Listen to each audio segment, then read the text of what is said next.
अस्सलाम वालेकुम। आज की हम इस वीडियो के अंदर देखेंगे कि हमने कंटेंट राइटिंग के दौरान किन किन चीज़ों का ख्याल रखना है। जैसे कि आपके सामने एक फ़ाइल नज़र आ रही है, आप इस फ़ाइल में फर्स्ट पॉइंट देख सकते हैं कि जो हम आपको टॉपिक देंगे वो टॉपिक होगा हमेशा कीवर्ड बेस्ड। हम आपको एक लेंथी टर्म में नहीं बता पाएंगे कि ये चीज़ किस तरह से, हम आपको कीवर्ड मेंशन कर दिया करेंगे कि हमें इस कीवर्ड के ऊपर चाहिए कंटेंट। फॉर एग्जांपल मैंने जैसा कि नीचे एक कीवर्ड मेंशन किया है, आप इस कीवर्ड को देख सकते हैं। नेक्स्ट पॉइंट्स के अंदर भी हम इसी कीवर्ड को इस्तेमाल करके मजीद पॉइंट्स भी आपके क्लियर करेंगे। तो टॉपिक जो होगा वो कीवर्ड बेस्ड होगा, जैसे कि मैंने फॉर एग्जांपल यहाँ पे दे दिया है। तो सबसे पहले करना क्या है आपने, कि आपने सर्च कीवर्ड इन गूगल, तो आपने गूगल के अंदर जाके इस कीवर्ड को सर्च करना है। तो गूगल का जो सर्च रिजल्ट्स नज़र आएंगे आपको, जिन्हें हम shortly SERP search engine result pages बोलते हैं, इनके जो फर्स्ट 5 रिजल्ट पेजेस हैं, फॉर एग्जांपल एक ये वेबसाइट आ रही है, सेकंड, थर्ड, फोर्थ और फिफ्थ। आपने करना ये है कि जो इसके टॉप 5 वेबसाइट्स की जो सर्च रिजल्ट्स हैं, आपने इनको एनालाइज करना है, आपने इसको खोलना है। जो दूसरा पेज भी खोल लें, वेबसाइट थर्ड भी और फोर्थ भी और उसके बाद फिफ्थ भी। आपने इसी कीवर्ड को, जिस जो मैंने यहाँ पे सर्च किया है, आपने यहाँ देखना है कि इन्होंने कंटेंट किस तरह से लिखा है। अब ये देखें, इन्होंने डिस्क्रिप्शन की सूरत में लिखा हुआ है। और सेकंड, इन्होंने आर यू, इन्होंने क्वेश्चन से शुरू किया है, बाकी कंटेंट इन्होंने दिया है। और ये देख सकते हैं आप, इन्होंने फीचर्स डिस्कस किए हैं, क्रिएटिविटी, ऑफलाइन मोड, उसके जो फीचर्स हैं उन्होंने ये फीचर्स डिस्कस किए हुए हैं। उसके बाद उन्होंने एक क्वेश्चन भी पुट किया है, do you want to download the APK file. तो उन्होंने ये FAQ के तौर पे ये दिया और ये टेबल आ गई। और उसके अलावा नेक्स्ट वेबसाइट को देखते हैं, यहाँ पे उन्होंने इस तरह से कंटेंट अरेंज किया है, स्टेप्स भी मेंशन किए हैं, अगर यहाँ पे फीचर्स या स्टेप्स वगैरह मेंशन करने पड़े। FAQs में उन्होंने चंद क्वेश्चन पुट कर दिए हैं, जिनके उन्होंने क्वेश्चन के आंसर भी लिखे हैं साथ में।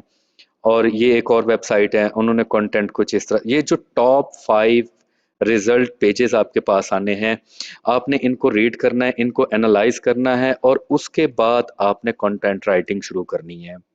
तो जब आप कंटेंट राइटिंग शुरू करेंगे, उसके जो फर्स्ट 100 वर्ड्स आप होंगे आपके कंटेंट के, वो इंट्रोडक्टरी होंगे, वो आपके टॉपिक का क्रक्स होंगे, उसमें टोटल आप साइनॉप्सिस, आप इन चीज़ों को इंट्रोडक्टरी और क्रक्स के हिसाब से लेके चलेंगे। जो फर्स्ट 100 पैरा वर्ड्स होंगे, यानी कि पहला पैरा होगा। उसके बाद रेस्ट ऑफ द कंटेंट जो है वो आपका एक्सप्लेनेटरी होगा। फीचर्स आप मेंशन कर सकते हैं, आप टाइप्स मेंशन कर सकते हैं, हाउ टूज और व्हाट वगैरह की जो टर्म्स हैं, आप वो इस्तेमाल कर सकते हैं, वो अगर आपके टॉपिक से रिलेट कर रही हैं या कुछ ऐसी चीज़ें एग्जिस्ट कर सकती हैं हैं तो। उसके बाद है हमारी कीवर्ड डेंसिटी की बात, कि कीवर्ड डेंसिटी आपने कितनी रखनी है। आपने ये देखना है कि 700 टू 1000 अगर आप वर्ड्स लिख रहे हैं, तो आपने उसके अंदर 2 to 3 टाइम्स आपने कीवर्ड डेंसिटी रखनी है, जो आपका मेन प्राइमरी कीवर्ड होगा। फॉर एग्जांपल आपका ये प्राइमरी कीवर्ड है, अगर आपने 7 to 1000 वर्ड्स का कंटेंट लिखना है, तो आपने इसे मैक्सिमम 2 to 3 टाइम्स रिपीट करना है। और कोशिश करेंगे, जो आपने पहला पैरा 100 पेजेस यूज किए हैं और 100 जो आपने वर्ड्स लिखे हैं, उसके अंदर ये जो प्राइमरी कीवर्ड है एक बार इस्तेमाल हो जाए तो बेटर है, वरना आप अपनी तरतीब से इसे लेके चल सकते हैं। यहाँ तक तो बात हो गई कीवर्ड डेंसिटी की, प्राइमरी कीवर्ड की हद तक। अब इसके साथ कुछ सिमिलर कीवर्ड्स होते हैं, जिन्हें हम एक टूल के जरिए एनालाइज करते होते हैं, उन्हें हम बोलते हैं LSI graph.com टूल के जरिए, जो इसके सिमिलर कीवर्ड्स होंगे। तो फॉर एग्जांपल मैं इसी वेबसाइट को ओपन कर लेता हूँ और उसमें यही कीवर्ड जो है, इसको मैं एनालाइज करके इसके सिमिलर इसके सिमिलर मैं कीवर्ड्स निकालने की कोशिश करता हूँ। अब आप LSI graph.com ओपन कर लेंगे और उसके अंदर हमारा बताया हुआ आप कीवर्ड डालेंगे। कीवर्ड आप डालने के बाद जब आप जनरेट करेंगे उसके LSI वर्ड्स, तो आपके पास एक लिस्ट ओपन होगी। अभी ये लिस्ट को लोड कर रहा है।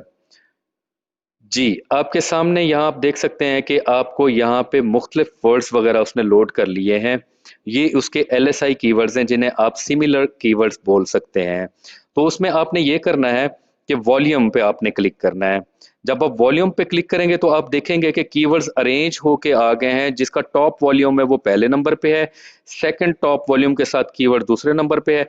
आपने ये करना है कि इनमें जो आपको टॉप कीवर्ड्स के वॉल्यूम वाले कीवर्ड्स नजर आए जो इसके LSI या सिमिलर कीवर्ड्स हैं। आपने टॉप 5 जो हैं कीवर्ड्स, 1 2 3 4 5, इन 5 कीवर्ड्स को आपने अपने इस कंटेंट राइटिंग के अंदर इस्तेमाल करना है। फॉर एग्जांपल, अगर आप 700 टू 1000 वर्ड्स का कंटेंट लिख रहे हैं तो आपने प्राइमरी कीवर्ड तो इसके अंदर 2 टू 3 टाइम यूज करना था, लेकिन जो इसके सिमिलर कीवर्ड्स थे आपने इसी कंटेंट के अंदर आप उनको 5 टाइम्स इस्तेमाल कर सकते हैं सेपरेटिंगली। हर कीवर्ड एक बार आप मेंशन कर सकते हैं, हर की जो इसका सिमिलर कीवर्ड होगा वो आप एक दफा राइट इन कर सकते हैं, आप उसे रिपीट नहीं कर सकते। और जो एंड पे बात है और सबसे अहम बात है वो है रीडर्स बिहेवियर बेस्ड कंटेंट आपने लिखना है। फॉर एग्जांपल, इसका क्या मतलब है, वो ये है कि ये हमारे पास एक वेबसाइट है आंसर द पब्लिक। हम आंसर द पब्लिक खोल लेते हैं। आंसर द पब्लिक के अंदर आके हम अपना यही कीवर्ड जो हमारा हम आपको मेंशन करेंगे वो हम टॉप टाइप करेंगे इसके अंदर। उसके बाद हम इसके गेट क्वेश्चंस करेंगे। यहाँ पे जो इस हमारे कीवर्ड के रिलेटेड जितने क्वेश्चंस हैं और वो सारे यहाँ पे आ जाएंगे, और यहाँ वो क्वेश्चंस या हाउ टूज की टर्म, व्हाट्स की टर्म वगैरह वगैरह आ जाएंगी जो रियल टाइम लोग सर्च करते हैं। ये वो क्वेश्चंस हैं जो मुख्तलिफ फोरम से, कोरा से और मुख्तलिफ बड़े बड़े प्लेटफॉर्म से लोग सर्च करते हैं और यहाँ पे आंसर वहाँ पे आके कलेक्ट होते हैं। फॉर एग्जांपल, मैंने अपना यहाँ पे ये कीवर्ड दिया था और उसके बाद सर्च किया था, तो आप देख सकते हैं कि यहाँ पे हाउ टू में इसका आप ये देखें कि हाउ टू के अंदर इसकी कोई खास टर्म इसके ऊपर सर्च नहीं हो रही। हाउ टू इसका ब्लैंक है और व्हाट वगैरह भी ब्लैंक है। फॉर एग्जांपल, मैं आपको कोई और कीवर्ड दिखा देता हूँ। यहाँ पे मैं लिख देता हूँ जी, मैं ये कीवर्ड मेंशन कर देता हूँ। अब इसके क्वेश्चंस हम देखते हैं कि इसके क्या क्वेश्चंस जनरेट होते हैं या लोग रियल टाइम हकीकत में जो लोग सर्च कर रहे हैं क्वेश्चंस वो कौन से हैं। आप बेहतर समझ सकते हैं कि ये वो क्वेश्चंस हैं जिनके बारे लोग जानना चाहते हैं, मुख्तलिफ जगह पे वो क्यूरियस कर रहे हैं, वो क्यूरियस हैं इन चीज़ों के बारे के जानने में। अगर आप कंटेंट लिखते हुए उनके इन्हीं आंसर्स को मद्देनजर रखते हुए अगर आप लेके चलेंगे अपने कंटेंट को, तो आप एक हेल्दी कंटेंट और रीजनेबल कंटेंट आप लिख पाएंगे, ताकि जो आपका रीडर है उसको उसके इंटरेस्ट के मुताबिक और वो जहाँ पे मुख्तलिफ चीज़ें लिख के सर्च कर रहा है कंटेंट के बारे में, चीज़ के बारे में, तो उसको उसका रिलेटेड कंटेंट मिल सकेगा। अब ये देखें, ये मैंने कीवर्ड टाइप किया था, इसके अंदर मुख्तलिफ इसके क्वेश्चंस आ गए हैं जो हाउ टू से स्टार्ट हो रहे हैं। हाउ टू, ये देखें आप, हाउ टू से, और व्हाट की टर्म से स्टार्ट हो रहे हैं, ये व्हाट की टर्म। आपने ये will, when, which, who, whose, why, are, can, इनमें ज्यादा लेंथ ही आपने नहीं जानना। आपने हाउ टूज को कवर करना है, हाउ टू उसको साथ आप मैक्सिमम अपवर्ड को कवर कर लें। अगर कोई ये दोनों चीजें एग्जिस्ट नहीं कर रही, इसके साथ अगर कोई एक दो चीजें और एग्जिस्ट कर रही हैं, तो आप उनको अगर मुनासिब हो तो भी कवर कर सकते हैं। तो ये हमारे थे पॉइंट्स कंटेंट क्रिएशन के हवाले से, कि कंटेंट राइटिंग के ये छोटे छोटे टिप्स आपने हमारा कंटेंट लिखते हुए किन किन चीज़ों को मद्देनजर रखना है। उम्मीद है आपको समझ लग गई होगी। अगर कोई कमी बेशी रह गई हो तो आप हमसे दोबारा डिस्कस कर सकते हैं। शुक्रिया।